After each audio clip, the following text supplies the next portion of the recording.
책에서 여유를 담다. 책담. 책담에서 읽어드릴 이번 책은 어느 사진작가의 참전용사 기록 프로젝트 69년 전에 이미 지불하셨습니다. 지은이 라미현. 출판사 마음의 숲. 구독과 좋아요도 부탁드립니다. 스탠리 후지이. 돌아오지 못한 전우들을 기억해 주십시오. 2019년 서울 영등포의 한 호텔이었다.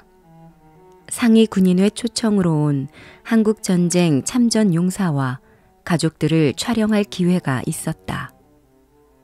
참전 용사의 가족이 있으면 참전 용사 촬영 후 같이 찍는다. 나는 후지이 선생님의 사모님께 사진 촬영을 제안했는데 사모님은 놀라면서 손을 저으셨다. 그러나 나와 주변 사람들의 간곡한 요청으로 같이 찍게 되었고 며칠 후 사진 액자를 전달해드렸더니 두 분 모두 한박 웃음을 지으며 굉장히 좋아하셨다. 지금도 그때 찍은 사진을 집에 걸어두고 본다고. 선생님은 젊은 시절 한국을 방문했던 자신의 모습과 비교해보라고 사진도 보내주셨다. 그리고 SNS 계정 하나를 알려주면서 나중에 다른 사진을 보내달라고 하셨고 이를 계기로 계속 연락을 주고받게 되었다. 다음은 후지이 선생님이 보내온 편지이다. 라미 작가에게. 나는 1930년 12월 15일 하와이 호놀룰루 태생으로 어렸을 때 집안이 어려워 신문을 팔아 부모님을 도왔습니다. 고등학교는 하와이에서 나왔고 그 당시 꿈은 하와이를 떠나 더 넓은 세상을 경험하는 것이었습니다.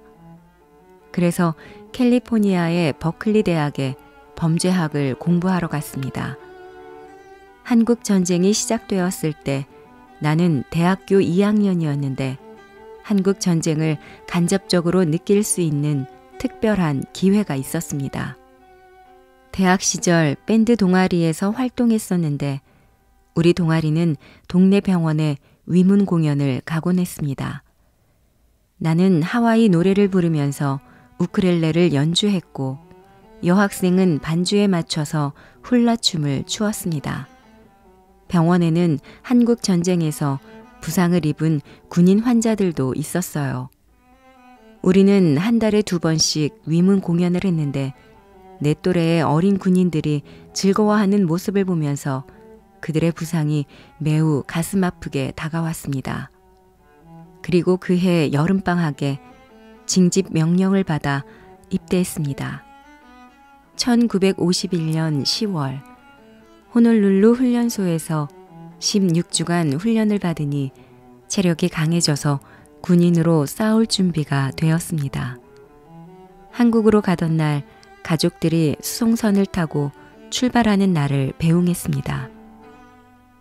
다신 못 볼지도 모른다는 두려움과 슬픔에 빠진 어머니는 구슬 장식에 달린 알록달록한 천 허리띠를 감싸주며 이 허리띠가 너를 보호할 것이라고 했습니다. 어머니의 허리띠 덕분에 그 거친 전장에서 살아남아 돌아올 수 있었던 것이라 생각합니다. 나는 서울 북쪽 금화산을 점유하고 있던 3사단 7연대에 보병으로 배치되었습니다. 부대 근처에 도착하니 한 병사가 나와서 나무가 거의 없는 산등성이로 안내했습니다. 우리는 소총과 탄약 그리고 무거운 군장을 지고 산을 올랐습니다.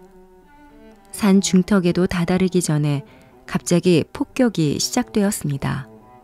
어떤 폭탄은 바로 옆에서 터지기도 했습니다.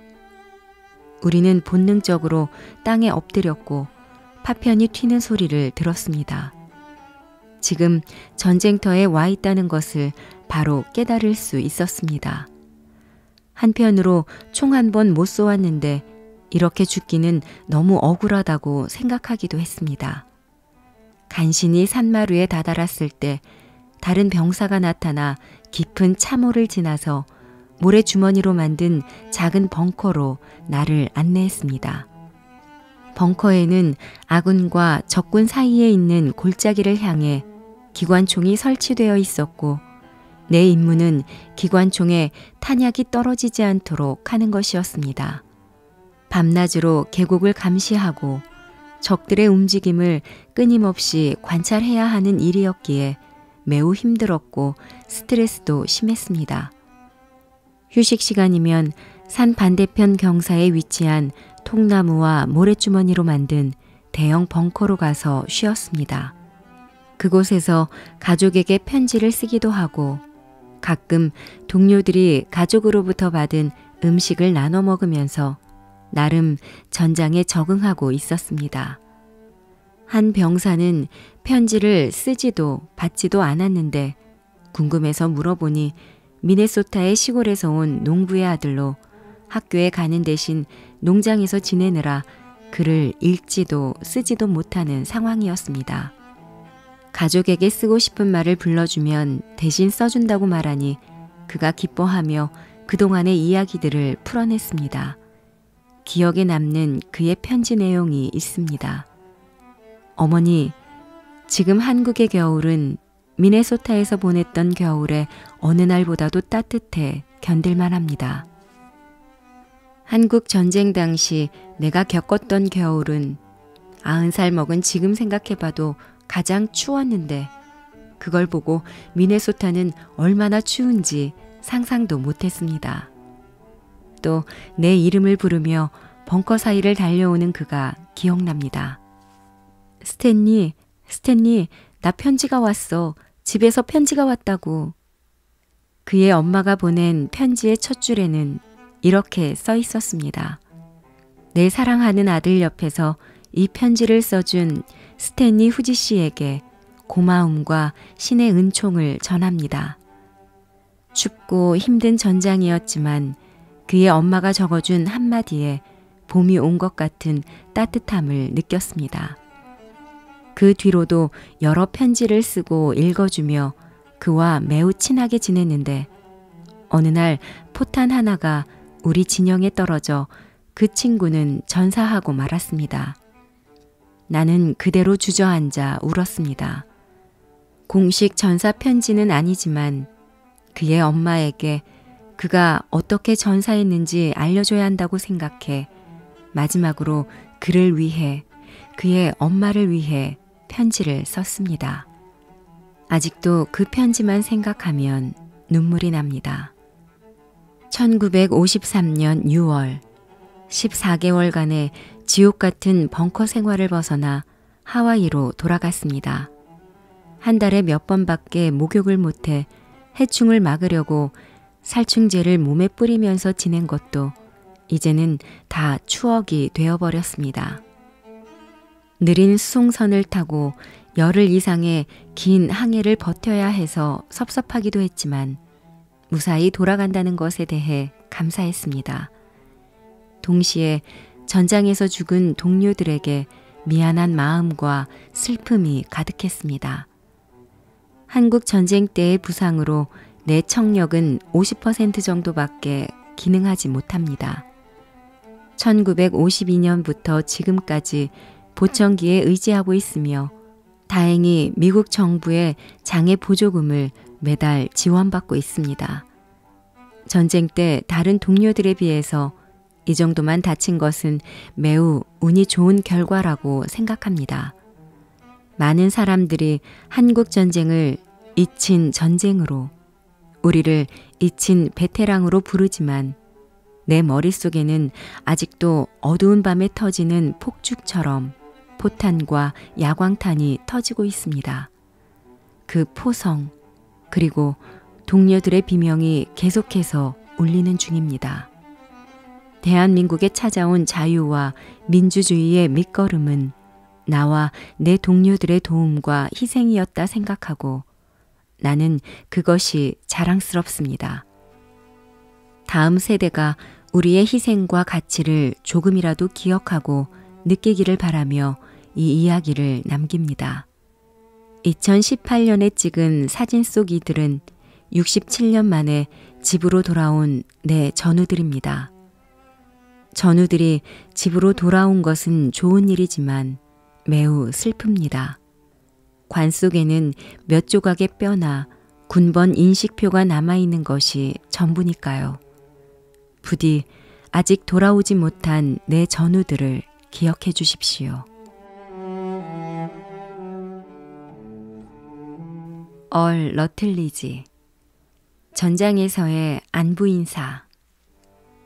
코로나 상황이 나날이 심각해지던 시기에는 내가 머무는 애틀란타 주변의 참전 용사들에게 한 분씩 연락해서 약속을 잡고 댁에 찾아가는 방식으로 프로젝트를 진행했다.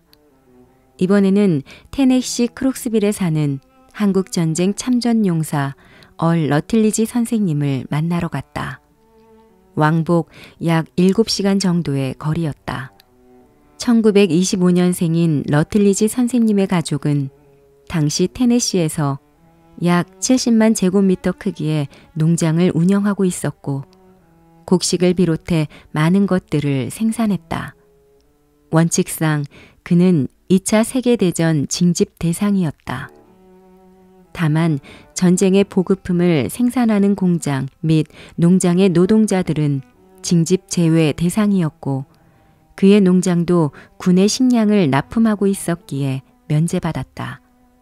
처음에 그는 전쟁에 가고 싶지 않았기에 다행이라고 생각했지만 고등학교에 함께 다니던 친구들이 모두 전쟁에 끌려가서 이건 옳지 않다고 자책했다.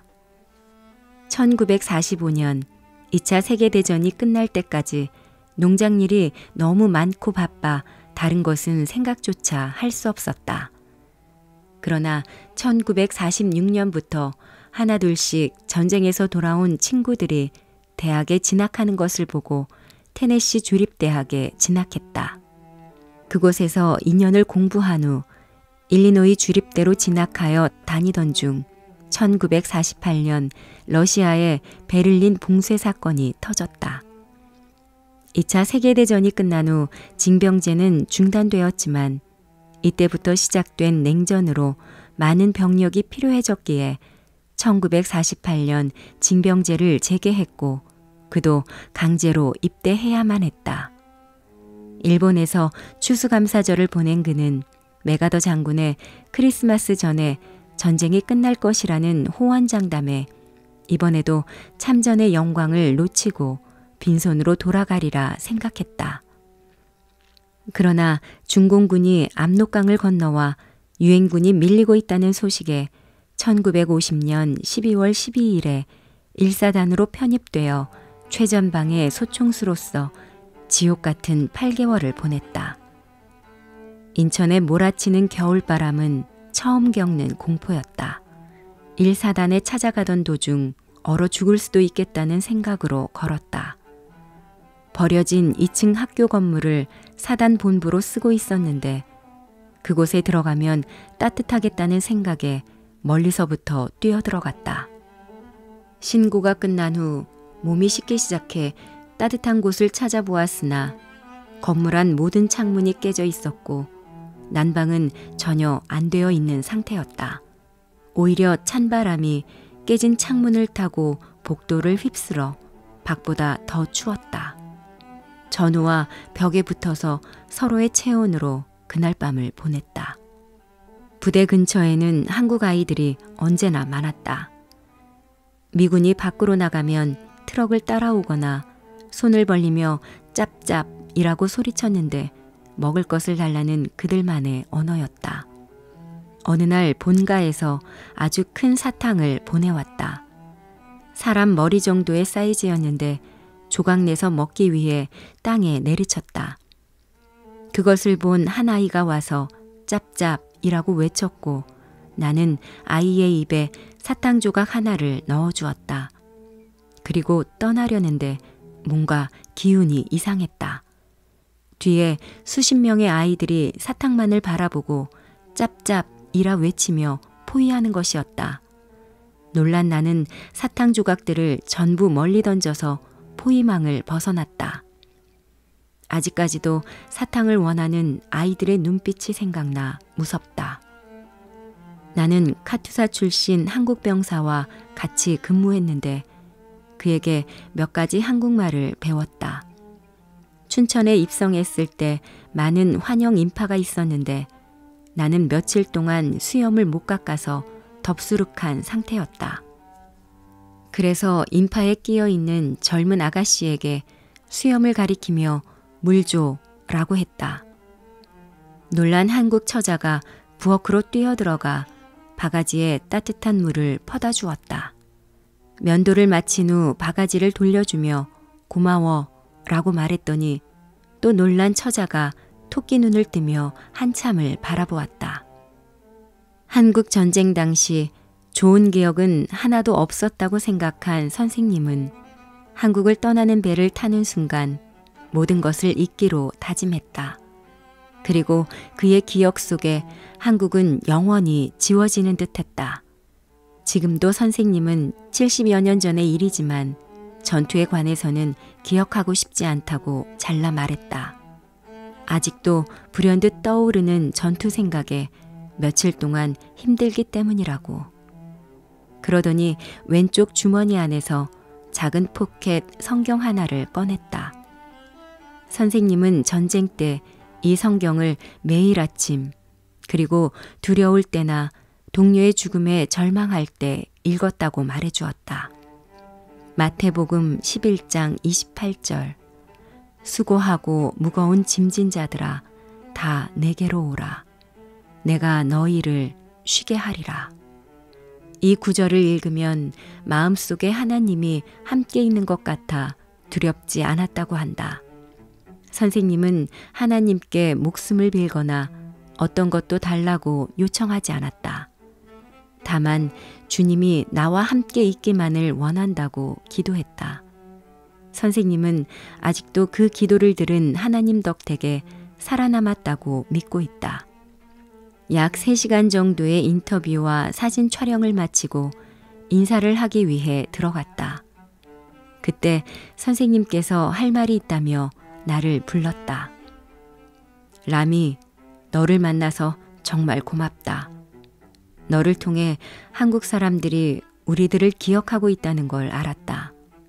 또 우리가 미처 못한 이야기를 기록해 다음 세대에 전달해줘서 고맙다. 계속 연락하고 건강하게 잘 지내길 바란다. 운전 조심해라. 참전 용사분들께 작별 인사를 드릴 때면 늘 안위를 걱정하는 인사말을 남겨주신다. 운전 조심해라. 밥 잘 챙겨 먹어라. 건강한 모습으로 다음에 보자. 그분들의 안부를 일일이 묻기 어렵다는 현실이 가끔은 원망스럽다. 참전 용사분들이 건네주신 다음을 기약하는 말들이 머릿속에 남아 맴돈다.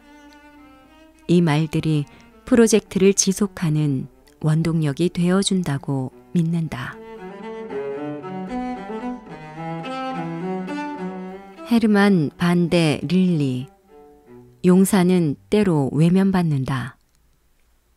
2017년 저녁 8시경 서울의 한 호텔 로비에 여러 참전 용사분과 가족들이 도착했다.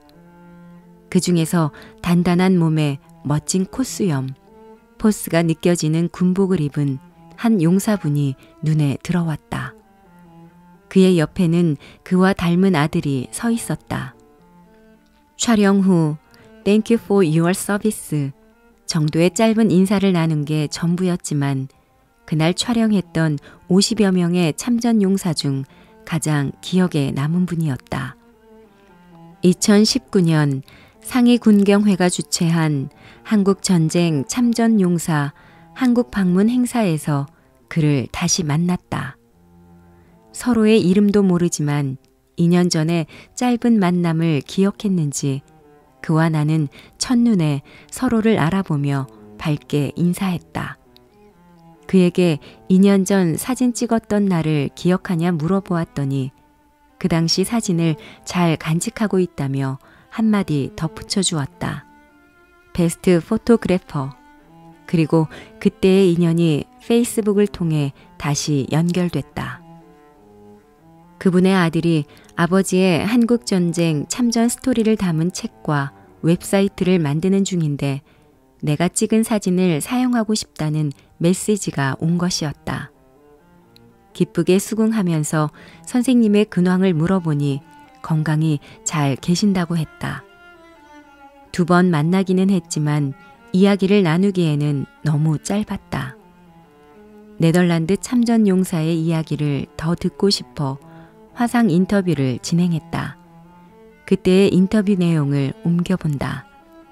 선생님은 전쟁이 끝난 후로 2017년에 한국을 재방문했는데 실은 10여 년 전부터 네덜란드 국방부에서 한국에 방문할 의향이 있냐고 물어봤지만 매번 거절했다고.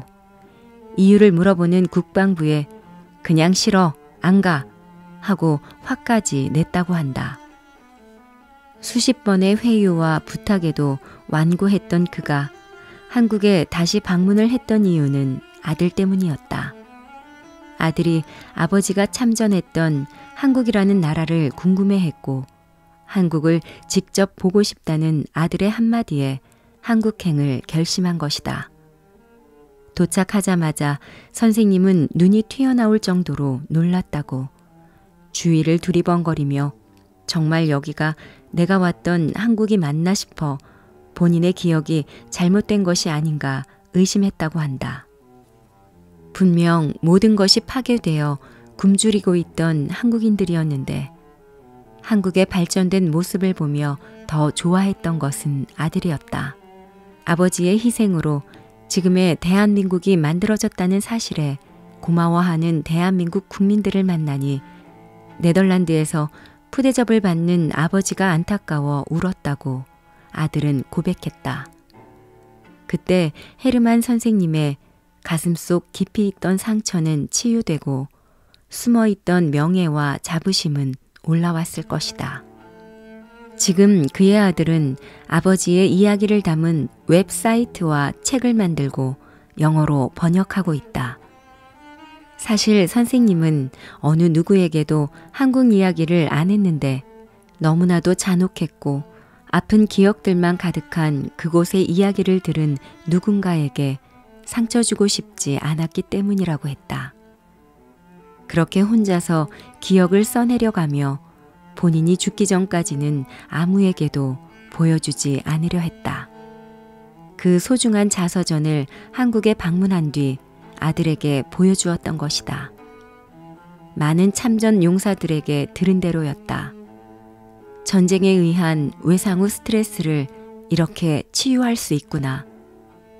1931년 10월 15일 네덜란드의 덴헬데라는 바닷가의 작은 마을에서 태어난 헤르만은 1944년부터 3년 동안 인도네시아의 포로 캠프에서 지냈다. 그 당시 네덜란드가 인도네시아를 점령하고 있었는데 2차 세계대전 태평양 전선에서 일본군이 전세를 확장하면서 인도네시아를 점령했기 때문이었다. 그곳에서 풀려나 네덜란드로 돌아온 것이 1947년이었다. 당시 15살이었던 그는 포로 수용소에 있는 동안 학교에 다니지 못해 우리로 치면 초등학교 1학년에 입학해야 했고 남자로 변해가는 과정에 있던 그는 책상에 몸이 꽉 껴서 앉을 수가 없었다. 더욱 버티기 힘든 것은 학교 선생님들의 태도였는데 당시 네덜란드 사람들이 인도네시아에서 온 자국민들을 경멸했기 때문이었다. 그들이 인도네시아 사람들을 괴롭혔다고 생각해서인지 그와 그의 여동생을 심하게 혼내며 학대했다. 상황이 심각해지자 학교를 뛰쳐나왔지만 학교 졸업장도 없이 할 수 있는 일은 제한적이라 힘든 나날을 보내야 했다. 결국 먹고 살기 위해 17살의 헤르만은 네덜란드의 해군에 입대했다. 1년은 남아프리카, 그 다음 1년은 남미, 그리고 또 1년은 마이카, 킹스턴 등지를 돌다가 암스테르담으로 귀환했다. 그때 같이 어울려 다니던 전우가 존 브루링이라고 한다. 그 또한 한국전쟁 참전 용사인데 무술가로 유명하다. 그러던 어느 날 존이 말을 꺼냈다. 저 멀리 동양의 한국이란 나라에서 전쟁이 났다는데 거기 우리 참전해보지 않을래? 21살이었던 그는 일단 상의 좀 해보겠다고 둘러댄 뒤 아버지에게 이야기했더니 단칼에 잘 다녀오라며 매우 쿨하게 말씀하셨다고 한다. 네덜란드 육군으로 자원하여 코만도 훈련을 받은 그는 함선을 타고 3주에 걸쳐 부산항에 도착했다. 같이 갔던 전우들은 낯선 분위기에 긴장했지만 그는 17살부터 전 세계를 다니며 여러 문화에 익숙했고 특히 인도네시아에서 일본 문화도 많이 접했기에 쉽게 적응할 수 있었다. 그러나 적응과 관련 없이 한국의 기억은 끔찍하다고 말했다. 악천후 속에 치렀던 수많은 전투의 기억들로 그의 인상이 찌푸려졌다. 당시 그는 전진 초소에 근무하면서 언제나 중공군과 북한군의 위협에 긴장해야 했는데 가장 화났던 일은 밥에 관한 문제였다. 진지가 높은 곳에 위치해서 밥차가 오는 것을 볼 수 있는데 한 번은 그 길에 중공군과 북한군이 수백 발의 박격포탄을 쏴서 이리저리 피하는 밥차에 명중시킨 것이다. 훨훨 타오르는 밥차를 보며 다음 식량 보급까지 일주일가량 굶으면서 버텨야 했다고. 또 한 번은 전투 중 수많은 박격포탄이 머리 위로 날아다니는데 그중 하나가 바로 옆에 떨어지면서 폭발 반등으로 몸이 튕겨나갔다. 그 사건으로 그는 한쪽 귀가 거의 안 들리고 왼팔에 수십 개의 파편이 박히는 부상을 입었다. 당시에 모든 파편을 제거할 수 없어서 일부를 놔두었다가 10년 뒤에 제거했다고. 선생님은 제거하고 나니 팔이 좀 가벼워진 것 같다는 농담을 빼놓지 않았다. 1953년 휴전 협정 후 네덜란드로 귀국했지만 그를 기다리는 것은 환영이 아니라 동양에서 돌아온 살인자, 죽지 왜 돌아왔냐라는 피켓을 든 성난 네덜란드 국민들이었다. 2차 세계대전 당시 독일군이 네덜란드를 점령했을 때 네덜란드 군의 일부가 나치에 협조했기에 국민들에게는 군을 혐오하는 정서가 짙게 깔려 있었다. 게다가 한국 전쟁에 참전한 3,500명의 군인이 모두 자원자들이었기 때문에 더욱 눈총을 받았다. 선생님은 사람들이 부정적인 시선으로 바라보아도 굴하지 않고 언제나 군복에 한국 전쟁 참전 기장을 달고 다녔다. 그리고 한 달 동안 휴가를 보내며 모은 돈을 탕진했다.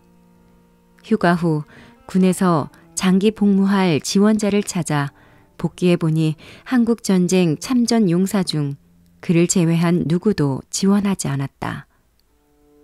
하사로 임관한 그는 20년간 네덜란드 육군으로 복무했다. 한국전쟁 기장과 관련하여 선생님이 겪었던 슬픈 사연이 참 많았다. 하사로 임관하기 위해 군사학교에 들어갔을 때 교수로 있던 한 대위가 가슴에 단 기장이 무엇이냐고 물어봐서 한국전쟁 기장이라고 대답했더니 그런 것은 들은 바가 없으니 떼라고 했던 적이 있었다고. 승진을 하고 교육을 받으러 갈 때마다 이 상황은 계속 반복되었다. 어느 군 행사에 참여했을 때는 여왕과 만날 기회가 있었는데 행사를 준비하던 장교가 오더니 한국전쟁 참전기장은 군에서 허가되지 않는 것이라며 떼라고 했다. 이후 다른 부대에 부임하던 날 부대의 지휘관이 와서 똑같이 기장을 떼라고 명령했을 때 선생님은 한국전쟁에 다녀온 사실을 더 이상 숨길 이유도 없었거니와 스스로 한국전쟁 참전 기장을 떼어버리는 불명예스러운 일을 참고 싶지 않아서 그날로 군복을 벗고 군에서 나왔다. 군 내부에서도 이런 취급을 받았으니 국민들이 어떻게 생각할지는 안 봐도 뻔하지 않은가. 그러나 선생님은 지금까지도 한국전쟁에 참여한 것을 자랑스럽게 생각하고 계신다. 한 사람의 신념은 다수의 의지보다 강렬할 수 있다. 2차 세계대전을 겪은 뒤 전쟁과 군인에 대해 부정적인 인식을 품은 네덜란드 국민들의 심정도 이해가 가고 자유와 민주주의를 수호하기 위해 전쟁에 참여했다는 긍지를 품은 헤르만 선생님의 심정도 이해가 간다. 관점의 차이에서 오는 사건의 해석은 잘잘못을 가릴 만한 성격의 문제는 아니다. 다만 그 해석이 강요되었을 때 서로를 상처 입히게 되는 것이다. 헤르만 선생님은 무덤덤하게 말씀하셨지만 나는 그 너머에 깊은 흉터를 엿보고 온 기분이었다. 부디 선생님의 신념이 더 이상 상처받지 않기를.